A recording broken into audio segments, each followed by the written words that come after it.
नमस्कार प्रेक्षकांनो, मालिकेच्या पुढील काही म्हणजेच 11 तारखेच्या भागामध्ये खूपच छान असा ट्विस्ट पाहायला मिळणार आहे। इतके दिवस आपण वाट पाहत होतो की रागिणीचा पर्दाफाश झाला पाहिजे। फायनली ही गोष्ट सत्यात उतरलेली आहे, रागिणीचा पर्दाफाश झालेला आहे। आता आता आपण पाहत आहे की नक्की काय होणार। रागिणीला जेलमधून सोडवलं जाणार का?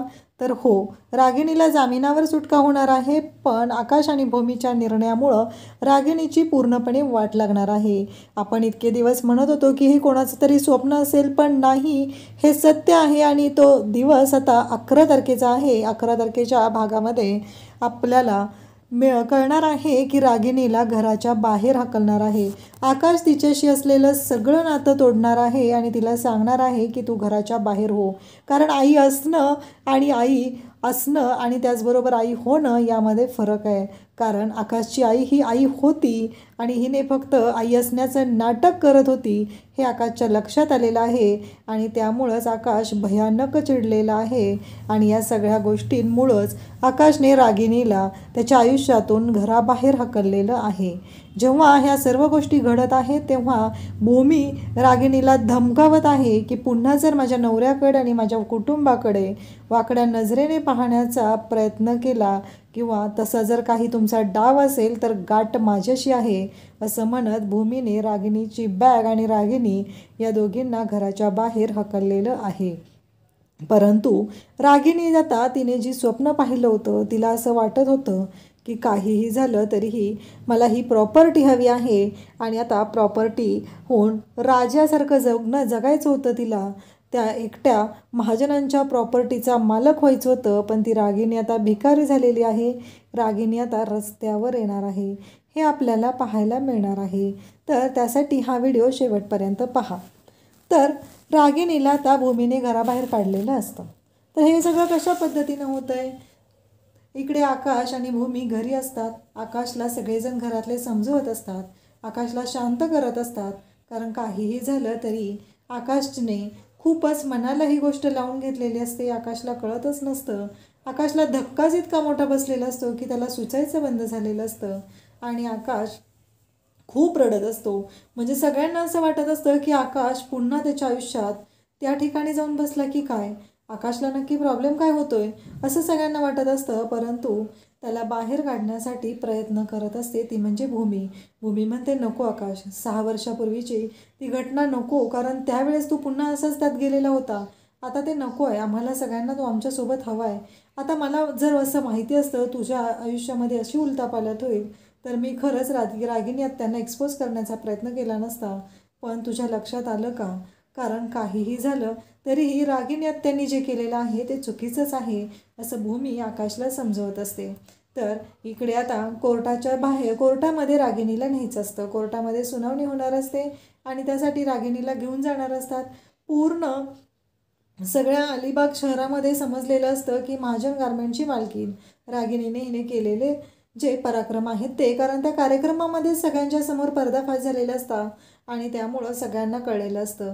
आकाश, भूमी सर्वजण तिथं आलेले असतात आणि हवालदार आता रागिणीला कोर्टाकडे घेऊन निघालेले असतात। त्याचवेळी काही बायका आलेल्या असतात आणि त्या म्हणत असतात की ज्याने तुला मुलगा म्हणून पूजलं तू त्याच्यावरच उलटलेली आहेस, त्याच्याशीच असं वागलेली आहे, तुला लाज कशी वाटत नाही, असं म्हणत रागिणीच्या तोंडाला काळं फासलेलं असतं आणि रागिणीला त्यांनी तिच्या गळ्यामध्ये चपलांचा हार घातलेला असतो। परंतु इकडे घरी आल्यानंतर आकाश आणि भूमीशी भांडण करायला आलेला असतो तो म्हणजे अभि म्हणत असतो की तू या घराला लागलेली पनवती आहेस, तुझ्यामुळं माझी आई जेलमध्ये आहे, कारण रागिणीला अजूनही सोडवलेलं नसतं आणि रागिणीच्या बाबतीत तो बोलत असतो, अभि म्हणत असतो आणि तो रागिणीच्या अंगावरती धावून जात असतो। तेव्हा आकाशला इतका राग येतो, आकाश भयानक चिडतो आणि त्या क्षणी आकाश अभिला इतकं मारायला सुरुवात करतो की अभिला कळायचं बंद झालेलं असतं आणि अभिची आकाशने वाटच लावलेली असते, कारण त्याने भूमीच्या विरोधात शब्द काढलेले असतात, भूमीच्या विरोधात तो बोललेला असतो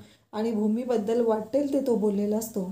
म्हणून तर आकाशला राग आलेला असतो आणि आकाशने अभिची असली धुलाई केलेली असते, नाकातोंडातनं रक्त येईपर्यंत त्याला फोडलेला असतो।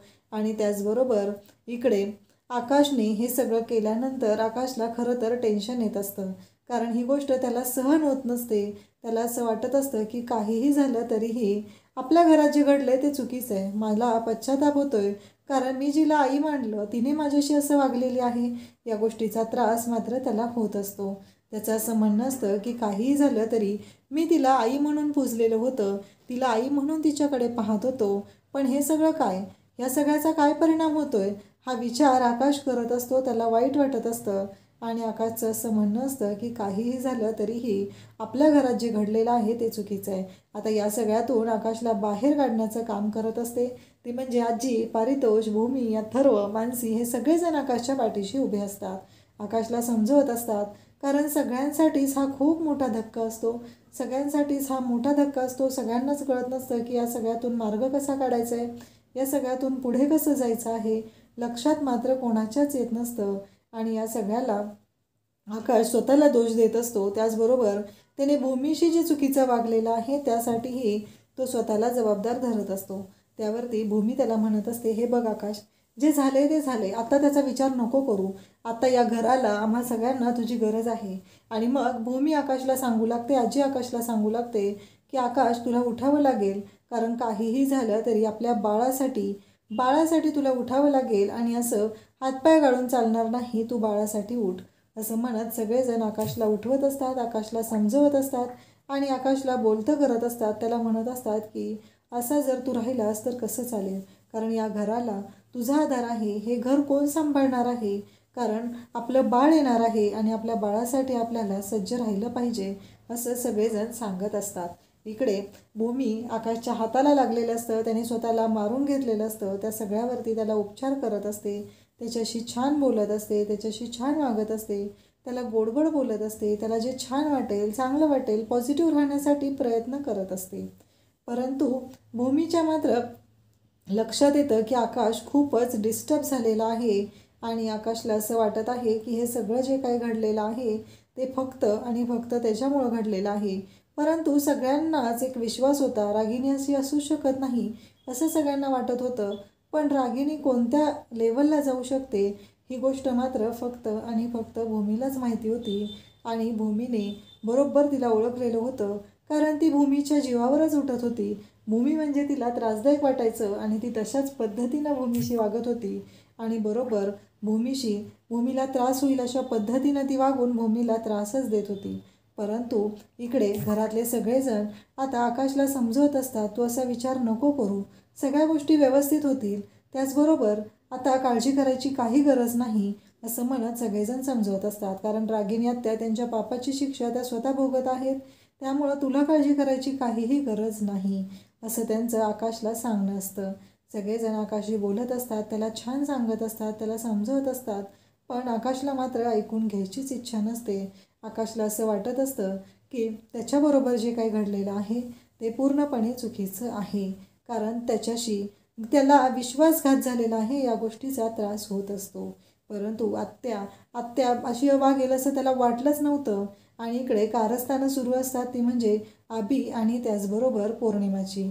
त्यांनीही अजिबात माघार घेतलेली नसते, त्यांना जे वाटेल ते करत असतात. त्यांना जराही लाज वाटत नसते की या सगळ्यामुळं घरातलं वातावरण बिघडलं जाणार आहे, घरातलं वातावरण हे कलुषित होणार आहे, ह्या गोष्टीची त्यांना जराशीही जाणीव झालेली नसते. त्यांना फक्त चुकीचं वागायचं असतं आणि चुकीच्याच वागण्यावर त्यांचा विश्वास असतो, त्याच पद्धतीनं ते वागत असतात.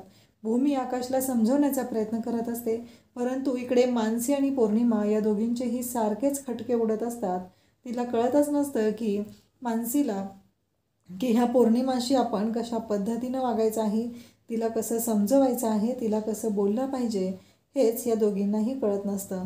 मानसी मात्र खूपच चिडत असते आणि त्या सगळ्या भांडणामध्ये तिने पौर्णिमाचं थोबाडही फोडलेलं असतं, तिला तिची लायकीही दाखवलेली असते. इकडे आकाशला रोज येऊन पारितोष समजवत असतो, आजी समजवत असतात. भूमी त्याच्या पाठीशी खंबीरपणे असते. भूमी म्हणत असते की आकाश काळजी करू नको, सगळ्या गोष्टी व्यवस्थित होतील आणि त्याचबरोबर तू शांत राहा, सगळं व्यवस्थित होईल असं म्हणत भूमी पण आकाशला समजवत आहे. त्याला म्हणत आहे की तू काळजी करू नको. आकाशला सगळेजण त्याच्या मनात जी काही शंका आहे, त्याच्या मनात भीती आहे, त्याला भीती बसलेली आहे की आपला विश्वासघात झालेला आहे, या गोष्टीचा त्याला त्रास होत आहे आणि सगळेजण त्याला त्यातून बाहेर काढण्यासाठी प्रयत्न करत असतात. त्याचबरोबर इकडे भूमी पण आकाशला म्हणत असते की आकाश, या सगळ्यातून बाहेर होऊन महाजनांचा जो बिझनेस आहे तो तुला सांभाळायचा आहे, आपल्या बाळाची काळजी घ्यायची आहे आणि आपल्या बाळासाठी तुला या सगळ्या गोष्टी फेस कराव्या लागणार आहेत, असं भूमीचं आकाशला म्हणणं असतं. आणि भूमी आकाशला त्यासाठी त्याला त्यातून बाहेर काढण्यासाठी प्रयत्न करत असते. आणि त्याचबरोबर ती म्हणत असते की आकाश, काहीही झालं तरीही आत्ता या सगळ्यातून बाहेर पडून आपल्याला पुढं जाणं गरजेचं आहे. जर आपण त्यातच अडकून राहिलो तर खूप मोठ्या प्रॉब्लेम आपल्याला फेस करावे लागतील, असं भूमीचं म्हणणं असतं. आणि आकाशला ती समजावतही असते आणि या सगळ्यातून बाहेरही काढत असते. तर आकाश आता बरा होत चाललेला असतो आणि पुन्हा कोर्टाची सुनावणी होते आणि रागिणीची जामिनावरती सुटका होते. आता रागिणीची जामिनावर सुटका झालेली आहे ही गोष्ट आकाश आणि भूमी या दोघांनाही कळलेली असते आणि ते दोघंही आता पुन्हा विचार करू लागतात. पारितोष म्हणतो की आपण एवढे प्रयत्न केले पण इतके खुनाचे अटेम्प्ट करणाऱ्या बाईची जामिनावरती सुटका कशी काय केलेली आहे, हा प्रश्न या दोघांनाही पडलेला असतो. आणि पारितोष म्हणत असतो की ठीक आहे, जे झालेलं आहे ते आहे, आपण आता यातून मार्ग काढून आपल्याला पुढे गेलं पाहिजे, कारण जामिनावर सुटका झालेली तर आहेच ना, त्यामुळं आपण पुढे आता सेपरेट वेगळं काही करू शकत नाही. आकाशने ऑफिसमध्ये जायला सुरुवात केलेली असते. आकाश स्टेबल झालेला असतो, परंतु कुठेतरी तो विश्वासघाताची जी भावना आहे, जो त्रास झालेला आहे तो त्याच्या मनामध्ये असतो. रागिणीची तर वाटच लागलेली असते. बायकांनी तिच्या तोंडाला काळं फासलेलं असतं, चपलांचे हार घातलेले असतात, एवढ्या सगळ्या गोष्टी घडलेल्या असतात. आणि त्याचबरोबर इकडे रागिणीला मात्र पश्चातापाशिवाय आता कोणताही पर्याय नसतो. तिला असं वाटायचं की ती खूपच मोठी होणार आहे, ती राजा माणूस आहे, ती राज्य करणार आहे, पण आता तिचं राज्य हे गेलेलं असतं आणि तिला तिच्या पापाची शिक्षा मिळून ती कर्माची फळं भोगत असते. इकडे आकाश आणि भूमी दोघंही एकत्र आलेले असतात. दोघंही एकत्र ऑफिसला जात असतात, छान पद्धतीने ऑफिस सांभाळत असतात, घर सांभाळत असतात आणि आपल्या घरासाठी जे करता येईल ते करत असतात. आणि इकडे रागिणी आता जामिनावरती सुटल्यानंतर ती घरी येते. त्यावेळेस आकाश आणि भूमीला खूप राग आलेला असतो. त्यांना ही गोष्ट पटलेली नसते, कारण रागिणी घरी आलेली आहे ही गोष्ट त्यांना सहन होत नाही. कारण एवढं सगळं झाल्यानंतर जर या बाईला पुन्हाही असं वाटत असेल की तिनं घरी आलं पाहिजे आणि या घरामध्ये तिनं राहिलं पाहिजे, तर ही गोष्ट आकाश आणि भूमी या दोघांनाही सहन होत नाही. त्यांचं असं म्हणणं असतं की नाही आलं पाहिजे रागिणीने या घरामध्ये, कारण काहीही झालं तरीही रागिणीने जे काही केलेलं आहे ते इतकं भयानक कांड आहे की तिला या घराच्या बाहेर हकललंच पाहिजे. आणि मग आकाश समोर जातो आणि म्हणतो की आई असणं आणि आई होणं यामध्ये फरक आहे, कारण तू आई होण्याचा प्रयत्न केलेला आहेस आणि मी मात्र ते आता संपवलेलं आहे.